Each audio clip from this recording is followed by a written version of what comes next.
The third rule of our roommate agreement was simple: no falling for each other.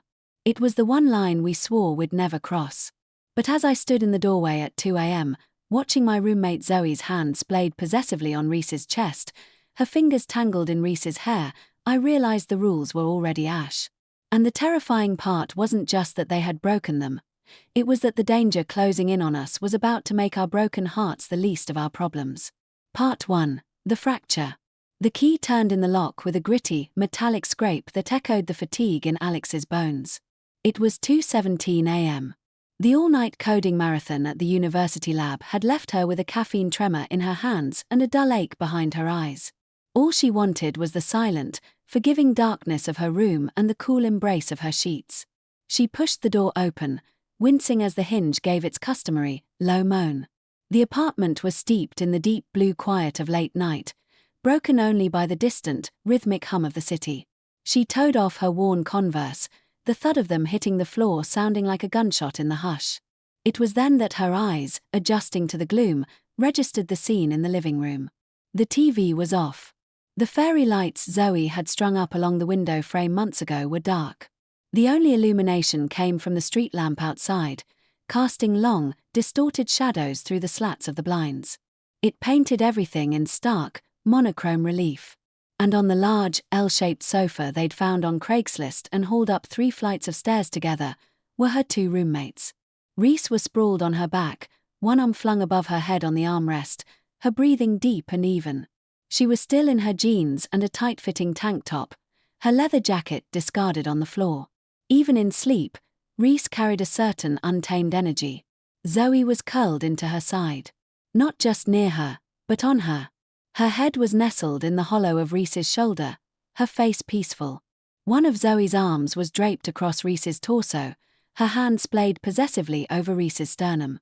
But it was Zoe's other hand that made the air freeze in Alex's lungs. Her fingers were tangled in the short, dark strands of Reese's hair. Not idly, but with purpose. Even in the deep stillness of sleep, her fingertips were gently, rhythmically, tracing the shell of Reese's ear. It was an intimate, familiar, loving gesture. A gesture that shattered the unspoken, carefully constructed rules of their entire living arrangement. No feelings. No complications. We're a trio. A unit. This is a safe space. Nothing can break this. Alex stood rooted to the spot. The ache behind her eyes sharpened into a piercing throb. She felt like an intruder in her own home. The air, which had felt cool a moment before, was now thick and suffocating. She remembered drafting their roommate agreement over cheap wine, laughing as they wrote the rules. The most important one, scrawled in Zoe's loopy handwriting: no falling for each other. It's a disaster waiting to happen. But as Alex watched Zoe's fingers gently card through Reese's hair, she knew. The rule had been broken. Catastrophically. And the worst part, the part that twisted a hot, sharp knife of betrayal in her gut, was that she had broken it, too. She was in love with Zoe. She had been for months. A secret she'd guarded with every ounce of her being. A floorboard creaked under her shifting weight. Reese stirred. A soft murmur escaped her lips, and she turned her head, nuzzling into the top of Zoe's head. The movement caused Zoe's hand on her chest to slide down, resting just below her ribs. Alex couldn't breathe. She had to get out. She backed away, turned, and slipped back out the door, pulling it shut with a quiet, definitive click. Leaning against the wall in the dim hallway, she squeezed her eyes shut. The safe haven of their apartment was now a crime scene. Pulling out her phone, her fingers trembling, she requested a ride to an all-night diner called the Moonlight Grill. As she waited, she felt the first crack in their perfect triad widen into a chasm. Part 2. The Unraveling. The Moonlight Grill was a study in greasy, fluorescent-lit solace. Alex slid into a corner booth, the vinyl sticking to her thighs. She ordered a black coffee and stared at her ghostly reflection. How long? The question looped in her mind. The casual intimacy suggested comfort. Routine. Her phone buzzed. Zoe's name lit up the screen. Zoe, hey. Heard you come in and then leave. Everything okay? The innocence of it made a bitter laugh catch in Alex's throat. She typed a lie. Alex. Fine. Last-minute bug at the lab. Needed food. Go back to sleep. The bell above the diner door jingled. Alex glanced up, and her blood ran cold. It was Reese. She stood just inside the door, her leather jacket zipped up, her stormy eyes scanning the room. When they landed on Alex, a cocktail of relief, guilt, and defiance flashed across her face. She strode over and slid into the booth opposite Alex. "Zoe's worried," Reese said, her voice a low rasp. "I texted her I was fine," Alex replied, her tone flat.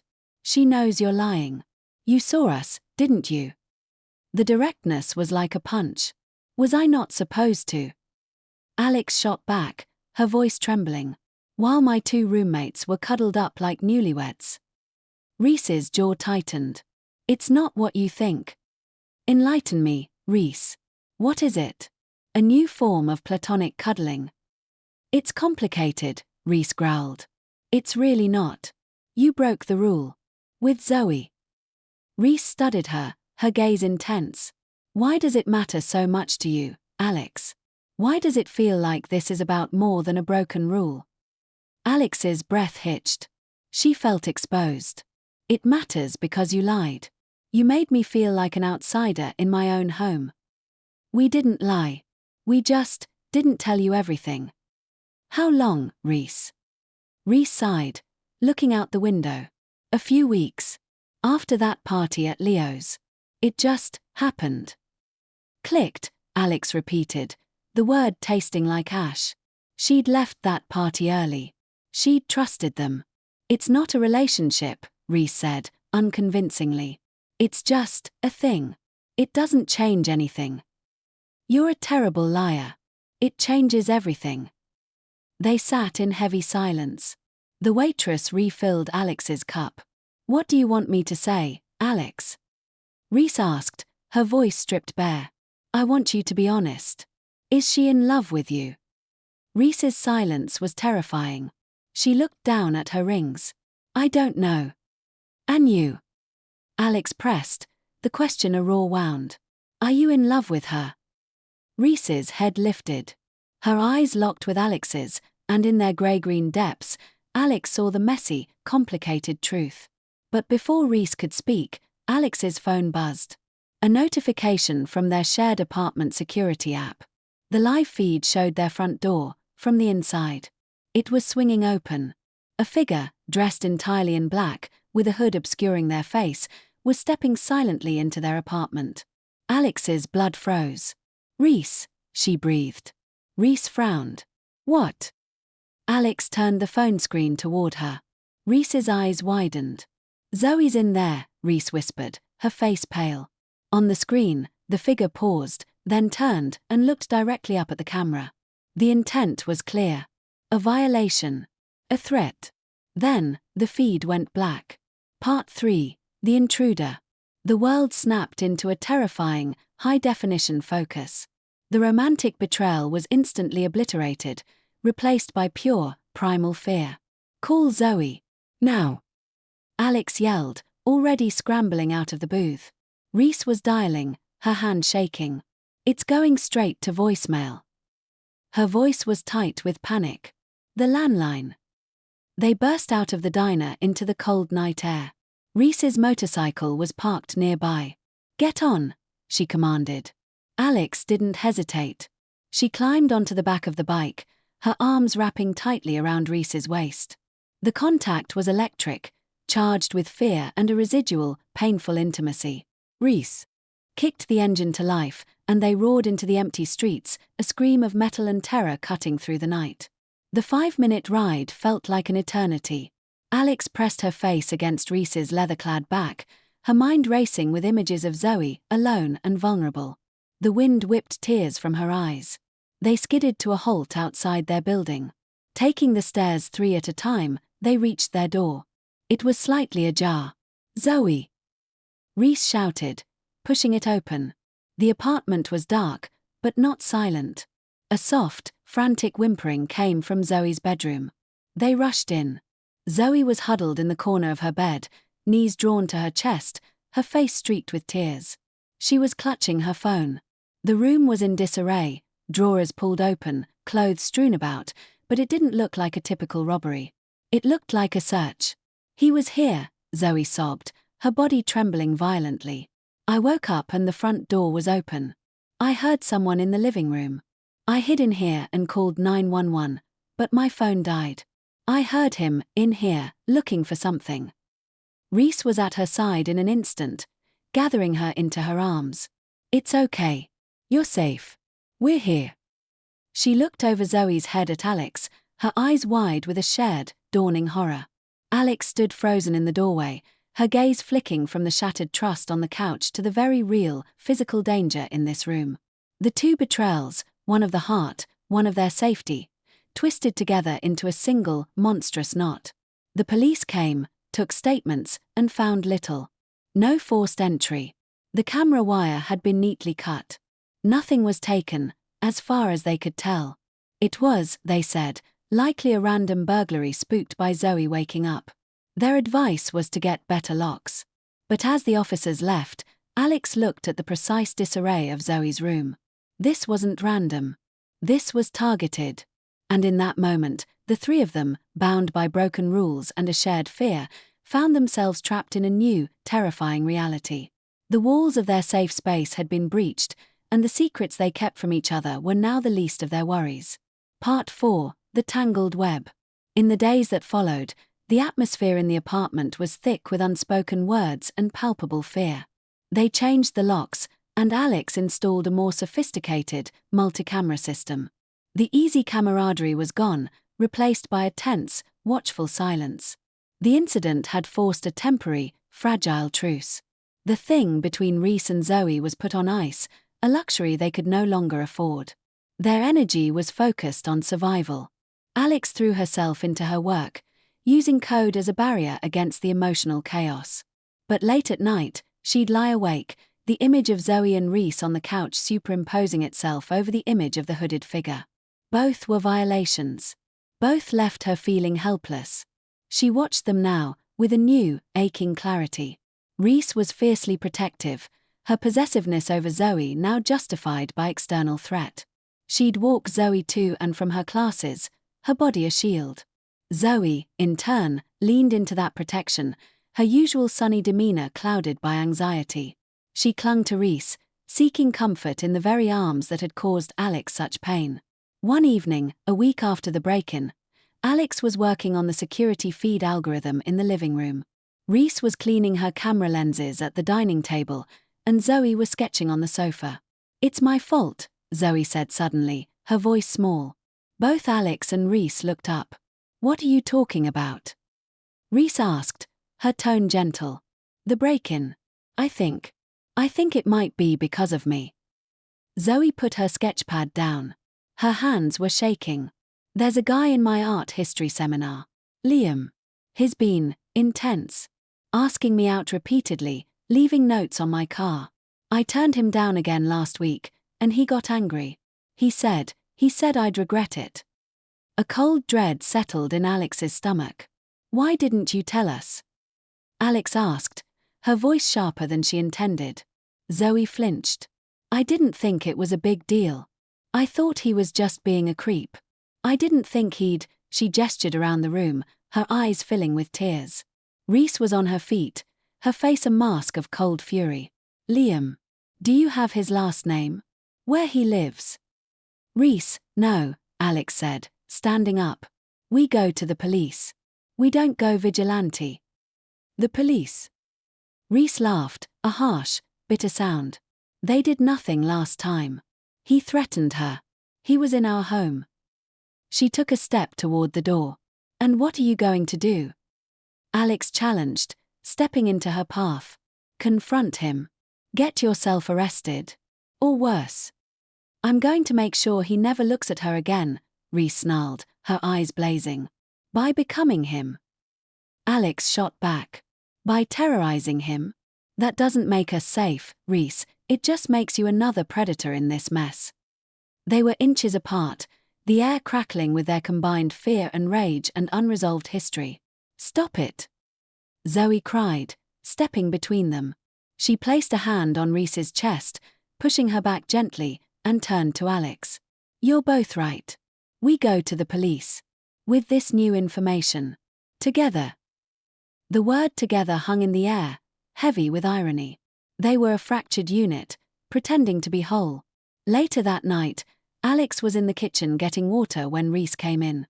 You were right, Reese said quietly, leaning against the counter. About confronting Liam. I wasn't thinking. I can't stand the thought of anyone hurting her. Alex nodded, not looking at her. I know. There was a long pause. The hum of the refrigerator filled the silence. It's not just a thing, Alex, Reese whispered, her voice raw. With Zoe. It hasn't been for a while. The admission was a physical blow. Alex gripped the edge of the counter, her knuckles turning white. I know that, too, she said, her voice barely audible. I'm sorry, Reese said, and it sounded like she meant it. I never wanted to hurt you. But you did, Alex replied, finally turning to face her. The pain in Reese's eyes mirrored her own. In that moment, they weren't rivals. They were two people drowning in the same storm, desperately clutching different pieces of the same wreckage. And I'm stuck here, loving her, watching you too, and now I have to worry about some stalker making it all even more impossible. The confession hung in the air, stark and undeniable. Alex hadn't meant to say it, but the pressure, the fear, the heartbreak had cracked her open. Reese stared at her, her expression shifting from shock to a deep, profound sadness. Alex. Don't, Alex cut her off, shaking her head. Just, don't. She walked out of the kitchen, leaving Reese alone in the dim light, the truth now a third, unwelcome roommate in their already crowded home. Part 5. The Descent. The police were mildly more interested with the stalker angle. They questioned Liam, who provided a solid alibi for the night of the break-in, supported by campus security footage placing him miles away. The lead went cold, and the shadow over them grew longer and more formless. The pressure began to erode them from the inside out. Zoe, the vibrant center of their world, began to dim. The constant anxiety morphed into a deep depression. She stopped going to classes. Her sketches turned dark and chaotic, filled with looming shadows and fractured faces. She stopped seeking Reese's comfort, retreating into a silent, impenetrable shell. She would spend hours just staring out the window, her food often left untouched. Reese, helpless in the face of Zoe's decline, channeled her frustration into a frantic, obsessive energy. She spent days and nights poring over the security footage, frame by frame, looking for anything they missed. She became haggard, her eyes haunted. The passion that had once burned between her and Zoe was now suffocated by worry and guilt. She tried to reach Zoe, to pull her back, but Zoe was a ghost, slipping through her fingers. Alex watched it all unfold, her own heartbreak now a secondary concern to the terrifying spectacle of Zoe's collapse. She tried to talk to her, to bring her cups of tea, to sit with her in silence. But the wall was too high. One rainy Tuesday, Alex came home to find Reese sitting on the floor of the living room, surrounded by printed stills from the security footage. Her eyes were red-rimmed and wild. It's not Liam, Reese said, her voice hoarse. But look. She held up a grainy, blown-up image of the hooded figure's hand, reaching for the camera. The glove. It's not a regular glove. It's tactical. And the way they moved, it was trained. Precise. This wasn't a college kid. A new, more profound fear took root. If it wasn't Liam, then who was it? And what did they want? The answer came 2 nights later. Alex was jolted awake by a sound, a soft, scraping at the front door. Not a knock. A deliberate, testing sound. Her heart hammered. She grabbed her phone and pulled up the live security feed. The hallway was empty. Then, a notification popped up. A motion alert from the back fire escape camera. The one that looked into her and Reese's bedrooms. She tapped the alert. The feed loaded. The hooded figure was there, on the fire escape, face pressed against the glass of Zoe's window. One hand was cupped around their eyes, peering into the dark room. The other hand held a small, dark object. A phone. They were taking a picture. A silent scream lodged in Alex's throat. She scrambled out of bed and ran into the hallway, colliding with Reese, who was also rushing out, her face a mask of terror. They're at her window, Alex gasped. They didn't need to say another word. They burst into Zoe's room. She was asleep, or lost in her depressive stupor, unaware of the monster at her window. Reese flipped on the light. The figure, startled by the sudden light, jerked back. For a split second, the hood fell back, revealing a glimpse of a sharp jawline, a pale neck. And then they were gone, melting back into the night. Zoe woke with a start, disoriented and crying. But Alex was frozen, staring at the empty window. The glimpse had been too brief, too shadowed. But something about the jawline, it was familiar. A ghost of a memory, taunting her. The police were called again. More reports were filed. But the sense of futility was absolute. They were being hunted, toyed with, and no one could help them. The next morning, Zoe was gone. She hadn't taken much. Just a backpack. But she'd left a note on the kitchen counter, scrawled in shaky handwriting. "I can't do this anymore. I'm a poison. I'm bringing this down on all of us. I'm going somewhere I can't hurt you. Please don't look for me. I love you both. Z." Reese read the note and let out a guttural cry of anguish, crumbling to the floor. The sound was one of pure, unadulterated despair. Alex stood over her, the note in her hand, feeling the world tilt on its axis. The center had not held. It had vanished. Part 6, The Truth and the Trap. Zoe's disappearance shattered what was left of them. Reese fell into a deep, dark depression, barely moving from Zoe's bed, surrounded by her scent and her things. She stopped eating, stopped talking. The fierce, passionate Reese was gone, leaving a hollowed-out shell. Alex was left to hold the pieces. She filed a missing persons report. She called Zoe's family, who were frantic. She managed the day-to-day survival, all while her own heart felt like it was being ground to dust. But giving up was not in Alex's nature. Her love for Zoe, though painful, was a constant. And her analytical mind refused to accept this dead end. With Reese catatonic, the responsibility fell on her. She went back to the beginning. The security footage. The still images. The glimpse of the jawline. She uploaded the clearest image of the jaw and neck to a facial recognition algorithm she had access to through the university, cross-referencing it with campus ID databases, social media profiles linked to their circle. It took the system 48 hours to run the search. 48 hours of watching Reese waste away, of fearing what had happened to Zoe, of feeling completely and utterly alone. Then, the result came back. A 92% match. Alex stared at the name and the associated profile picture. The blood drained from her face, and a cold, terrifying understanding washed over her. It wasn't a stranger. It wasn't a random stalker. It was Chase. Reese's ex-girlfriend. The one Reese had left, abruptly and brutally, just before she met Alex and Zoe. The one Reese never talked about, except to say it was toxic and dangerous. Chase was older, a freelance journalist with a reputation for being relentless and obsessive. It had never been about Zoe. It had always been about Reese. The break-in, the surveillance, it was a campaign of terror. A punishment for Reese leaving her. And Zoe, sweet, luminous Zoe, had been the perfect tool. Isolate her, terrify her, drive her away. Break Reese completely. Alex ran to Zoe's room, where Reese was lying in a fetal position. "Reese," she said, her voice urgent, shaking her shoulder. "Reese, listen to me. It's Chase." Reese's eyes, dull and lifeless, flickered open.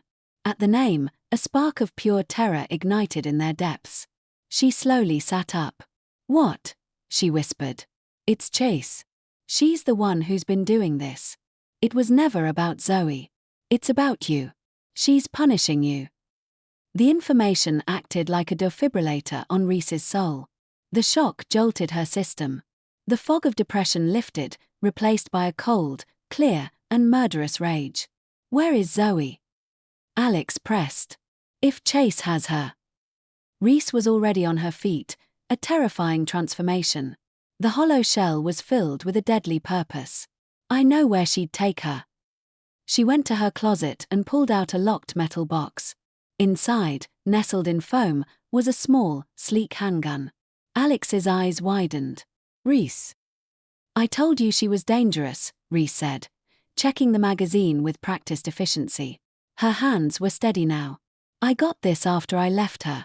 I never dreamed she'd come after you. After Zoe. The guilt in her voice was corrosive.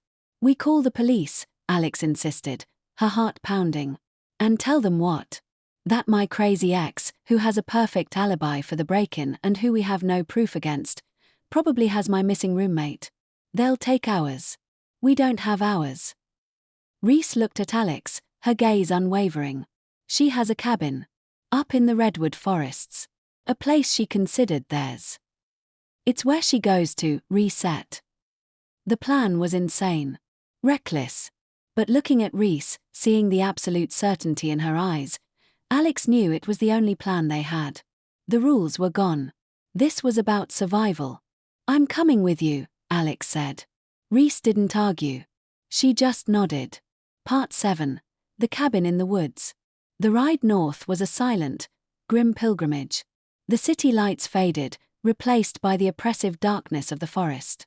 The air grew cold and heavy with the scent of pine and damp earth. Alex held on to Reese, not for intimacy, but for anchor in the terrifying unknown. Reese turned off the main road onto a dirt track that was little more than a deer trail. They parked the bike a mile out and continued on foot, guided by the faint light of Reese's phone. The cabin was exactly as she'd described. Small, rustic, and isolated.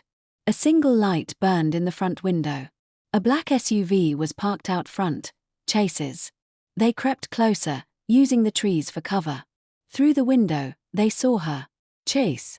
She was tall, with a sharp, angular beauty that was now twisted into a mask of smug satisfaction. She was pacing in front of the fireplace, talking to someone tied to a chair, their back to the window. Zoe. Her head was bowed, her shoulders slumped. But she was alive. Reese made a move toward the door, but Alex grabbed her arm.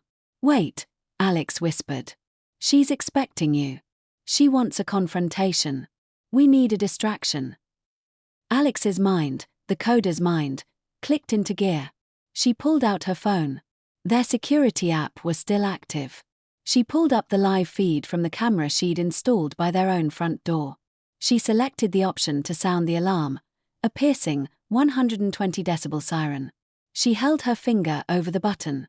On my mark, you go in the front. I'll go around the back. Reese looked at her, a flicker of respect in her stormy eyes. She nodded. Alex counted down on her fingers. 3, 2, 1. She pressed the button.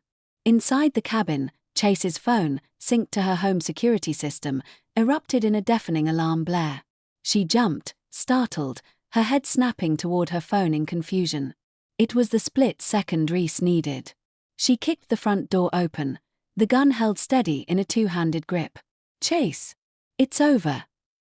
Alex sprinted for the back door, finding it unlocked. She burst into the kitchen area just as Chase recovered from her surprise. A cruel smile spread across her face. Reese. I knew you'd come. Dragging your little techie friend along, I see. Her voice was smooth, venomous.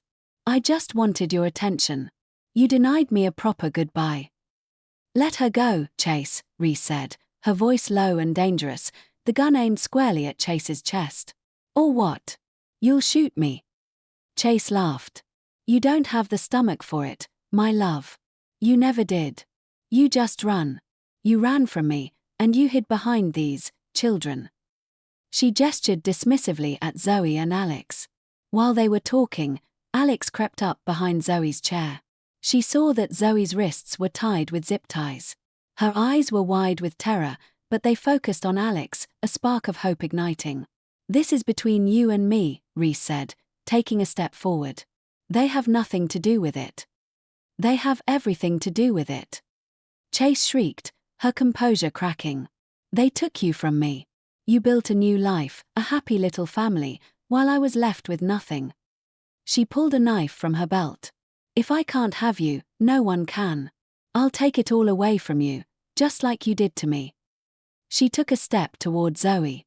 No. Reese screamed. Everything happened at once. Reese fired a warning shot into the ceiling. Plaster rained down.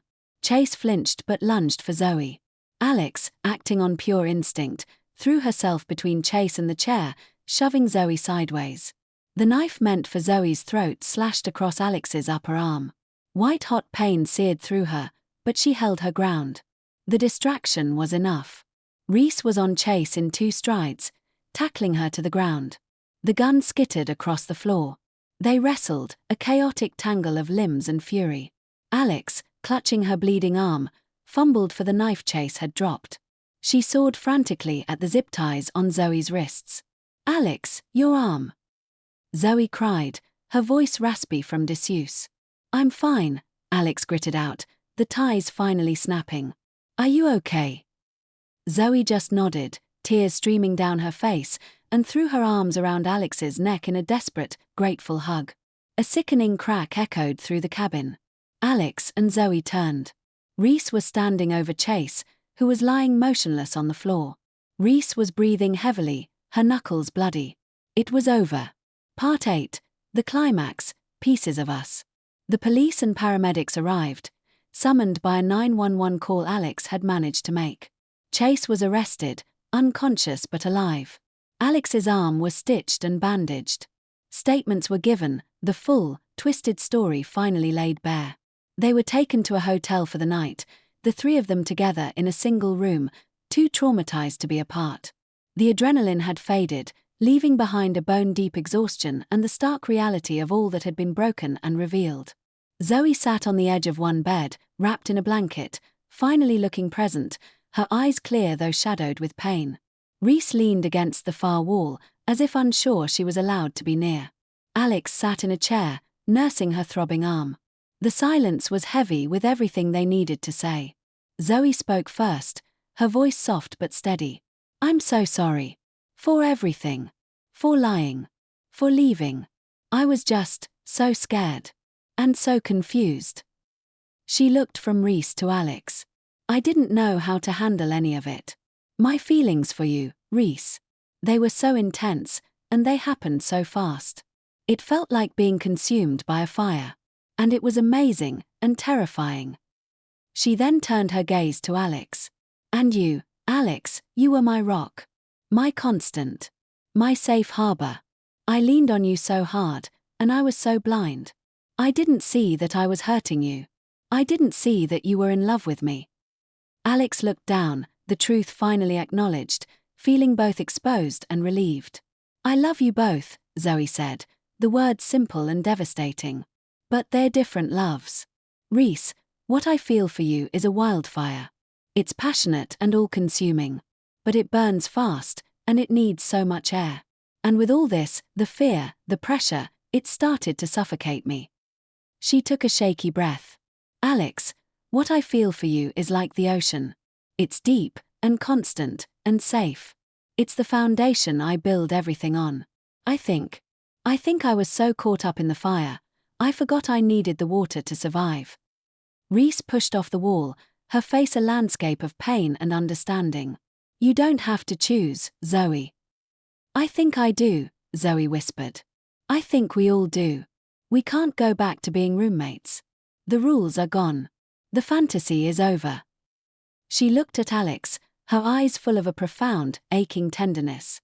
"Alex, when I was in that cabin, sure I was going to die, the person I thought of, the person whose face gave me the strength to hold on, it was yours. It's always been yours." The air left Alex's lungs. She looked at Zoe, really looked at her, and saw not the unattainable sun, but the woman she loved, scarred and brave, and finally seeing her. Reese watched the silent exchange, and a sad, accepting smile touched her lips. She walked over to Zoe, knelt in front of her, and took her hand. "You are the most beautiful fire I've ever known," Reese said, her voice thick with emotion. "But she's your home. And you deserve a home." She leaned forward and pressed a soft, final kiss to Zoe's forehead. It was a kiss of goodbye, of blessing, of release. She stood up and looked at Alex. "Take care of her." There was no bitterness in her voice, only a weary, hard-won peace. Then, Reese did what she did best. She turned, and she walked away, closing the hotel room door softly behind her. She didn't look back. It was her final, heartbreaking act of love for them both. Part 9. The New Rule, Epilogue. 6 months later. The new apartment was smaller, on the other side of the city, filled with light and the scent of Zoe's paints and Alex's coffee. It was theirs. Just theirs. Therapy had become a weekly ritual. The trauma of Chase's campaign of terror, the depression, the betrayal, they were working through it, piece by painful piece. Some days were hard. Alex would wake from nightmares of knives and black hoods. Zoe would sometimes retreat into a quiet sadness. But they were facing it together. Reese had left town. She'd texted them once, a picture of a breathtaking landscape from a small town in Colorado. No words, just the image. It was her way of saying she was okay. Alex and Zoe both knew it was for the best. Some fires are meant to burn out, leaving behind fertile ground for new growth. On this particular evening, Alex came home to find Zoe on their balcony, watching the sunset paint the sky in hues of orange and purple. She walked up behind her and wrapped her arms around Zoe's waist, resting her chin on her shoulder. Zoe leaned back into the embrace, sighing contentedly. "Hi." "Hi," Alex whispered, pressing a kiss to her neck. They stood in silence for a while, watching the day end. "Do you ever think about the rules?" Zoe asked softly. Alex smiled, tightening her hold. "We have a new rule now." "What's that?" "Just this," Alex said, turning Zoe in her arms to face her. She looked into the eyes that were no longer a distant dream, but her home, her present, her future. "No more rules. Just us. Whatever that looks like. However messy it gets." Zoe's smile was like the first sunrise after a long, dark night. It held the memory of pain, but was filled with the brilliant, unwavering light of hope. "Just us," Zoe repeated, and she leaned in, sealing their promise with a kiss that was deep and tender and full of a love that had been tested by fire and fear and had emerged not broken, but unbreakable. It wasn't a perfect fairy tale. It was better. It was real. They were two people, once just roommates, who had broken all the rules and, in doing so, had finally found their way home to each other.